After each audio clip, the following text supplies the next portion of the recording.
একটু যেন আচ্ছা করবো দাঁড়া এরপরে সুন্দর শট সুন্দর শট ওই পকেটে খেলতেছে সুন্দর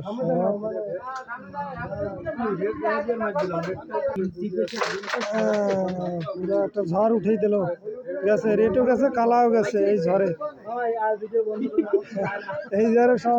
এই ঝড়ে হয়তো হিট ক্লিয়ার হয়ে যাবে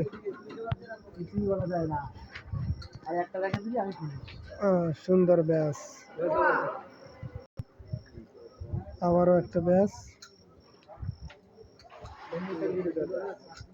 দেখা যাক এবার দূর পকেটে হিট ক্লিয়ার দিতে বোর্ড ক্লিয়ার করতে আছে এই যদি ভিডিও না করি ওই